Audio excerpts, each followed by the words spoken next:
Hamas और Israel के बीच युद्ध विराम का सिलसिला शुरू हो चुका है। सीज फायर के पहले कदम के तौर पर हमास ने इजरायली बंधकों को रिहा करना शुरू कर दिया है। इतना ही नहीं, हमास ने इस कदम को काफी सकारात्मक रूप देने की भी कोशिश की। उसने जिन पहली 3 महिलाओं को रिहा किया, उन्हें बढ़िया गिफ्ट बैग भी दिए। आपको बताते हैं कि इजराइल में खूनी खेल खेलने वाले हमास ने महिलाओं को क्या तोहफे देकर रिहा किया है। गाजा में युद्ध विराम लागू होने के बाद हमास ने 3 इजरायली महिला बंधकों रोमी गोनन, डोरोन, एमिली डमारी को रिहा किया है। फिलिस्तीनी गुट हमास के लड़ाके जब इन तीनों महिलाओं को गाजा शहर में रेड क्रॉस को सौंप रहे थे तो इनको एक पेपर बैग सौंपा। हमास की सैन्य शाखा कसम ब्रिगेड के लोगों वाले पेपर बैग को एक गिफ्ट बैग कहा जा रहा है।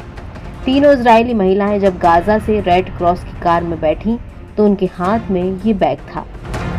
गाजा से लौटी रोमी गोनन के परिवार ने CNN को बताया कि हमास से मिले गिफ्ट बैग में प्रमाण पत्र, एक नेकलेस और कुछ तस्वीरें थीं। उन्होंने ये भी बताया कि इजराइल की आंतरिक सुरक्षा एजेंसी शिन बेट ने इन गिफ्ट बैग को जांच के लिए जब्त कर लिया। इजरायली मीडिया ने बताया कि हमास ने इन महिलाओं के गाजा में गुजारे समय की तस्वीरों को दिखाया है। CNN की रिपोर्ट कहती है कि 471 दिनों की कैद के बाद बंधक को गिफ्ट बैग देना अजीब है।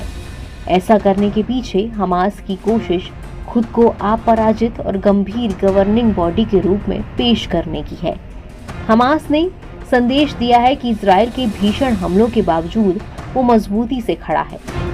हमास ने अपने लोगों को ये भी बताया है कि वो एक वैध शासी निकाय है।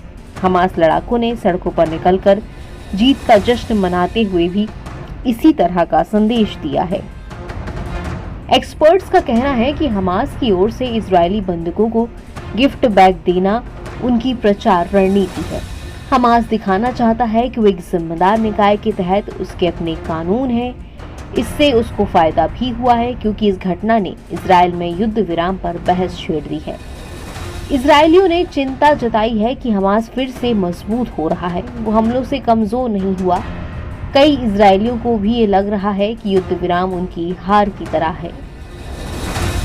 गाजा में इजराइल और हमास के बीच लंबी बातचीत के बाद युद्ध विराम हुआ है। समझौते की शर्तों के हिसाब से हमास अगले 6 सप्ताह में 33 इजरायली बंधकों को रिहा करेगा।